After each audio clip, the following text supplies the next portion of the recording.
Assalamualaikum warahmatullahi wabarakatuh. Salam sejahtera dan salam bahagia. Tuan-puan yang saya muliakan. Kita baru saja melabuhkan tirai persekolahan tahun 2025. Begitu banyak catatan yang menggembirakan.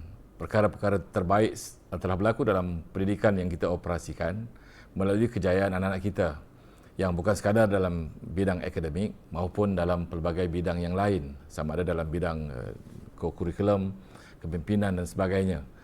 Anak-anak kita telah berjaya memeta banyak kejayaan yang bukan sekadar di peringkat sekolah, sebaliknya berjaya memperagakan segala bakat dan potensinya sampai ke peringkat daerah, negeri, kebangsaan dan sebagainya, mencapai ke peringkat antarabangsa. Saya ucapkan syabas dan tahniah serta ucapan ribuan terima kasih. Tanpa usaha gigih yang tidak pernah mengenal arti penat dan jemu, kita tak akan capai kejayaan-kejayaan yang menggembirakan ini.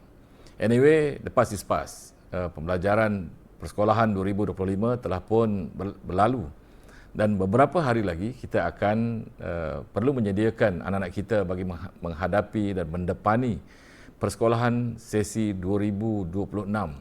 Tentu ada banyak perkara-perkara baharu yang perlu kita laksanakan untuk memastikan anak-anak kita sentiasa berkembang dan menjadi insan yang berguna kepada negara ini, apatah lagi kepada keluarga dan masyarakat.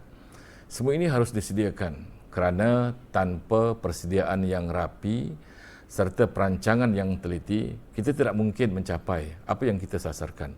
Tahun 2026 ini, kita telah menggariskan banyak perkara baharu, khususnya di peringkat kementerian sendiri. Mereka telah membangunkan apa yang dipanggil sebagai Pelan Pembangunan Pendidikan Malaysia 2026-2035. Pelan pembangunan yang sangat konstruktif ini yang telah dibangunkan untuk tempoh 10 tahun yang akan datang telah menggariskan banyak perkara baharu yang harus didokong bersama dan dilaksanakan. Paling utama tentang matlamat dalam Pelan Pembangunan Pendidikan Malaysia yang sangat jelas bagi memastikan kita mencapai apa yang disebut sebagai insan sejahtera. Kita tidak boleh lari daripada matlamat yang menjadi teras utama ini, insan sejahtera yang beradab, yang berilmu, insan sejahtera yang berkemahiran, yang berdaya tahan serta berkeyakinan. Tentunya untuk mencapai semua ini, banyak perkara yang harus kita gariskan dan laksanakan. Paling jelas ialah tentang fokus-fokus besar dalam pendidikan. Bagaimana kita tidak boleh lari daripada 5 fokus utama dalam pelan pembangunan ini, khususnya tentang kualiti yang harus kita capai bagi setiap murid yang kita ada, tentang akses dan equity, tentang ketersediaan sumber dan kecekapan, tentang keluasan, tentang kemampanan.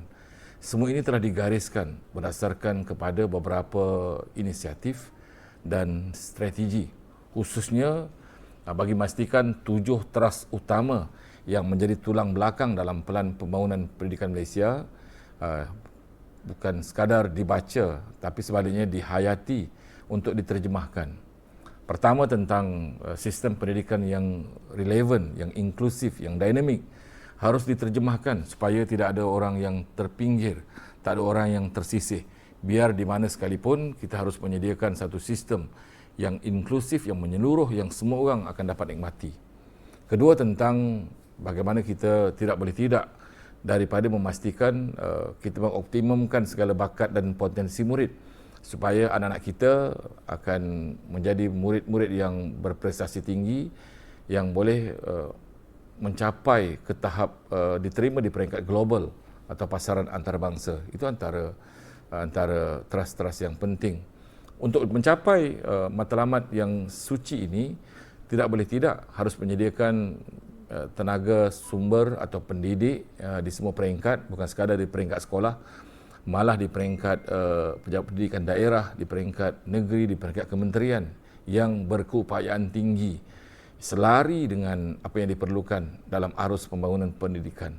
Kita tak boleh lagi sekadar berdepan dengan kelompok sasaran ini berdasarkan kepada pengalaman-pengalaman lalu semata-mata. Tetapi sebaliknya harus memperkaya dan memperkasa diri dengan segala pengetahuan baru, kemahiran baru agar kita menjadi relevan dalam pendidikan ini.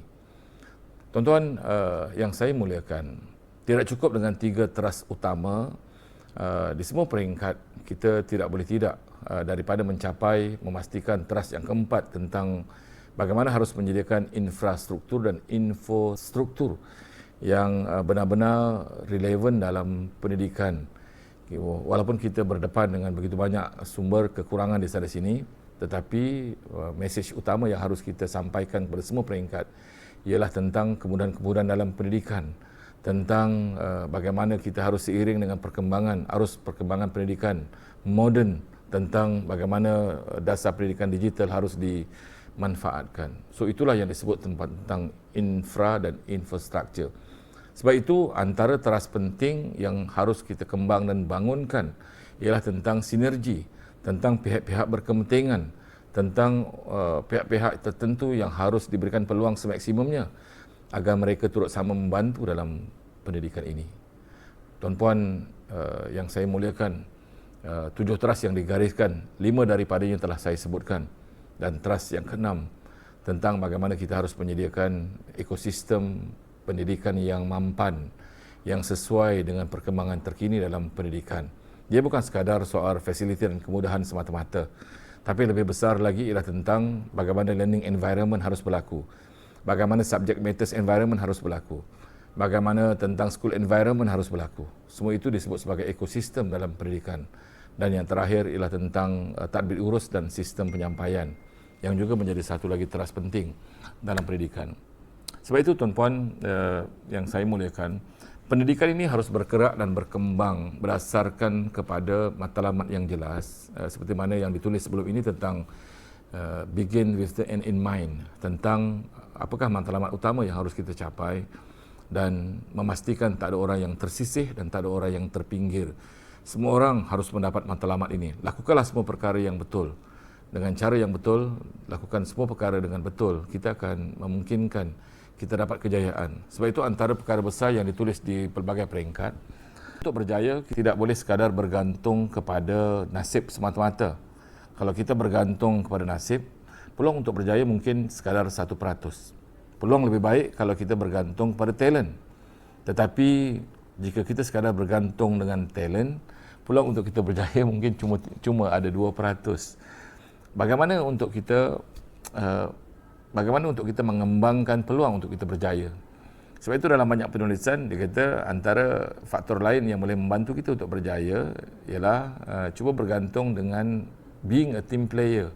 Ada satu pasukan kerja yang kuat. Pilihan kita ialah membina satu pasukan kerja yang kuat, yang saling menyokong antara satu sama lain, yang saling melengkapi antara satu sama lain, bukan saling bersaing dan akhirnya merosakkan organisasi. Tapi pun begitu, dia kata kalau kita bergantung dengan tim kerja yang sangat kuat, yang sangat committed, peluang untuk berjaya hanya kira-kira 20%. Jadi akhirnya kita cuma ada 23% saja kalau kita ada pasukan kerja yang kuat, kita ada bakat yang baik dan kita ada nasib yang baik. Sebaliknya dia kata peluang lebih besar kalau kita berjaya membina karakter. 77% kejayaan datang daripada karakter. The character who never give up. The character, apalagi karakter-karakter yang lain seperti strong determination, tentang inspiring others, tentang inspiring people, tentang motivation, tentang kegigihan, tentang semangat, tentang matlamat. Yang ini kena jelas. Ada banyak orang yang telah berjaya di dunia ini, mereka mempunyai matlamat kerja yang jelas. Mereka mempunyai semangat dan daya juang yang sangat tinggi. Dengan karakter yang sebegini, kita berpeluang untuk berjaya dan peluang untuk berjaya menjadi lebih besar. Guru-guru, tuan-puan, semua yang menonton video ini, teruslah berjuang demi anak-anak kita. Ya, semalam kita dah beritahu tentang perkara ini. Hari ini tidak ada perubahan. Tak apa, lakukan lagi dan lakukan lagi. Terus berjuang dengan daya juang yang tinggi, semangat yang tinggi, biarpun kadang-kadang kita hampa kerana perubahannya sangat kecil. Tapi percayalah dengan perubahan-perubahan yang kecil ini, banyak perkara besar akan berlaku. Penulisan orang-orang hebat ialah small move, big change. Kadang-kadang perkara-perkara yang kecil, Jadi nasihat saya kepada tuan-puan, fokus on the process, not goal. Fokuslah tentang kerjanya, tentang prosesnya, tentang bagaimana aktivitinya. InsyaAllah matlamat akan tercapai. So lakukanlah semua perkara dengan baik, lakukanlah semua perkara dengan betul. Ya, walaupun setengah orang berpendapat the manager says doing the right thing, the leader says doing the thing right.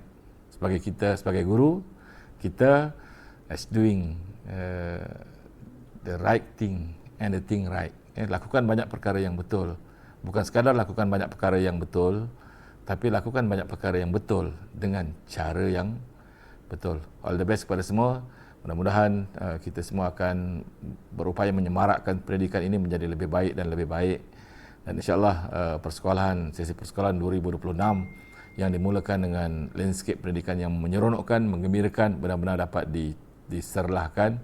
Dan akhirnya anak-anak kita berasa sangat gembira, bukan sekadar dalam minggu pertama, tapi minggu-minggu yang selanjutnya. Lebih ramai orang suka datang sekolah, lebih ramai orang suka belajar, dan lebih ramai orang akan berjaya.